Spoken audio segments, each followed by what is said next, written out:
My name is Aseem Jain, and in this lecture of Node.js, we are going to do deep dive in the on hands-on coding.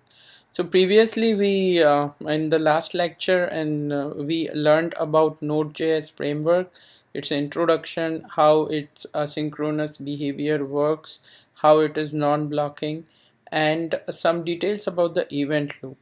Now let's try and see how this JavaScript frameworks does the magic with our real hands-on code.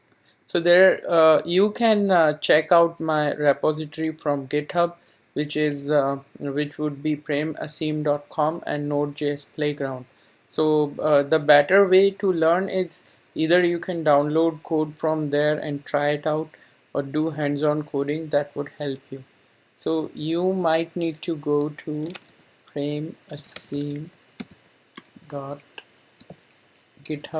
github.premaseem.com,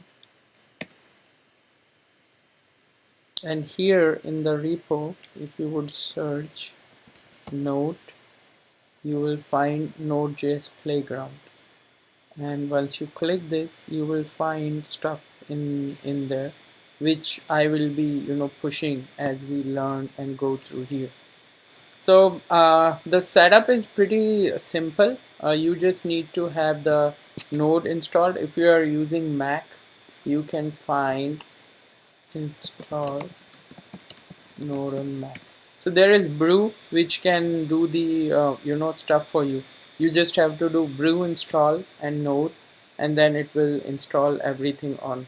Or second option is you can go to node website, and it gives the installer for Windows and everything else for Ubuntu and Linux and Mac. So you can do it from there. But whenever it is done, how would you check that it has been installed? If it is properly installed and if it's in your class path, you should be able to get the answer of node minus v. It will let you know which version you're working. If this is not there, then you might struggle to run your programs, and there is no point moving ahead from this video. So make sure you have node installed properly and you are able to get the version.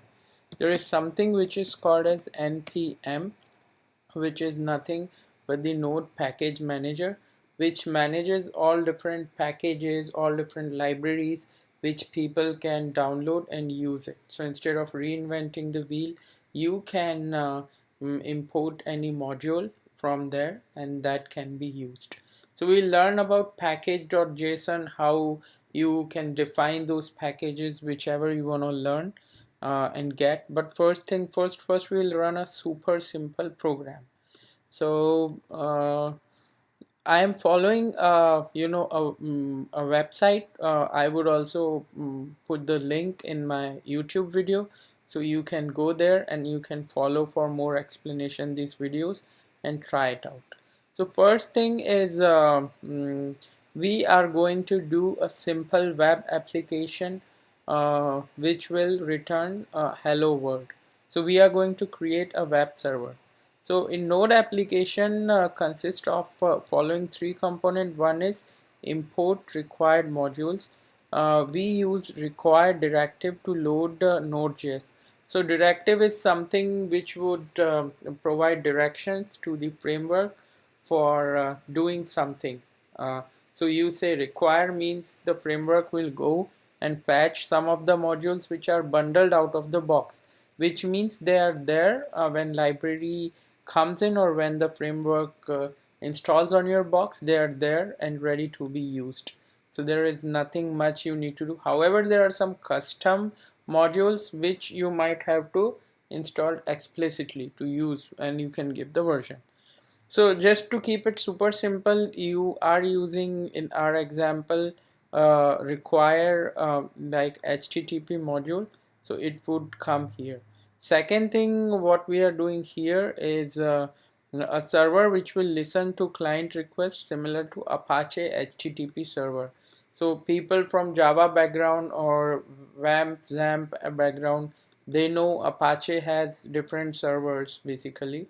So one of those servers, we are trying to create a node server. It's not Apache, because Apache server creates different threads for each request, and then it free up the threads. You can configure the thread count as 50, 500, 5 or whatever.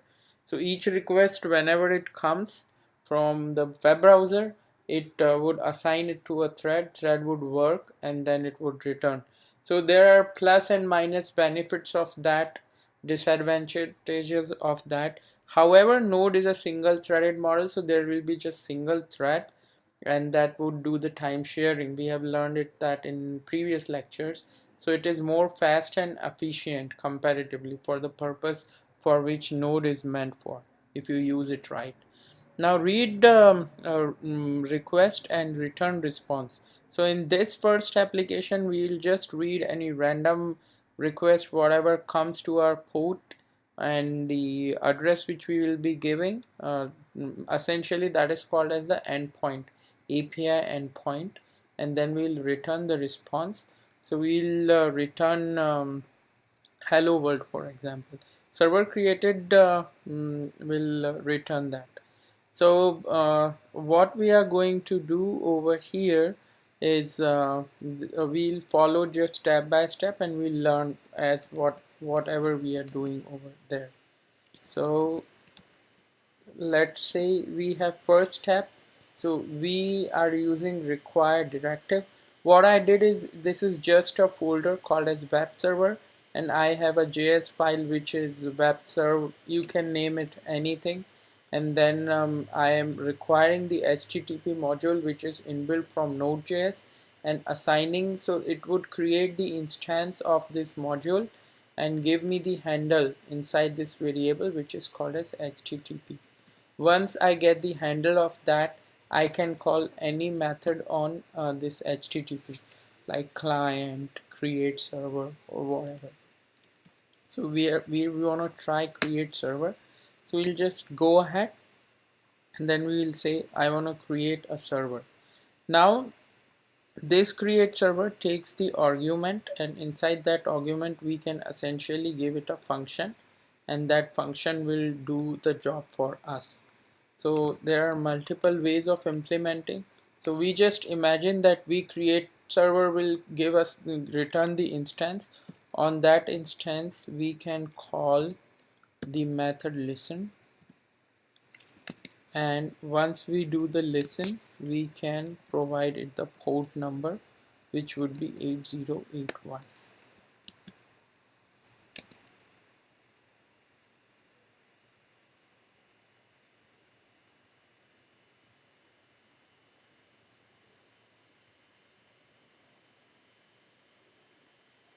So this is what we did over here.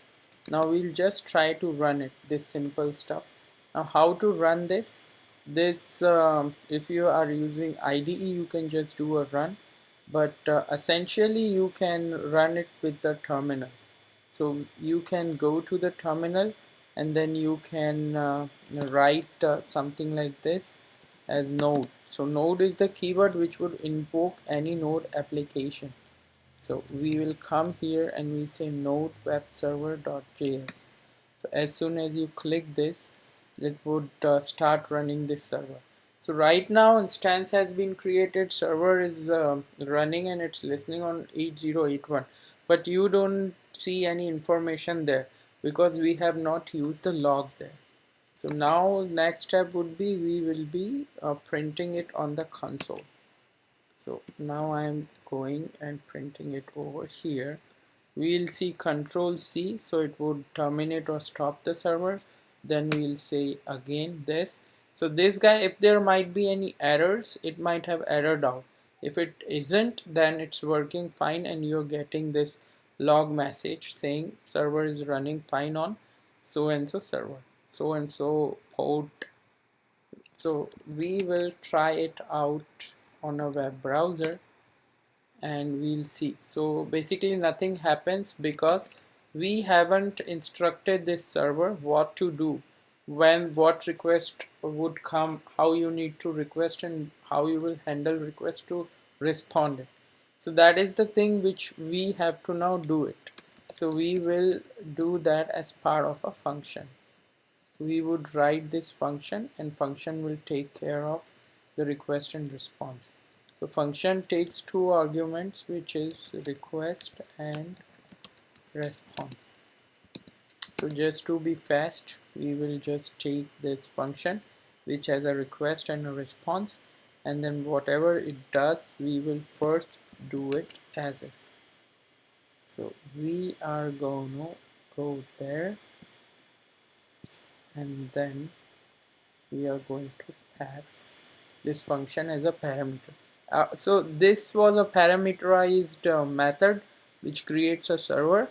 In the argument, we have given it an anonymous function, and this function does one job, is it takes the request, and then the request is the object, node object, implicit object basically.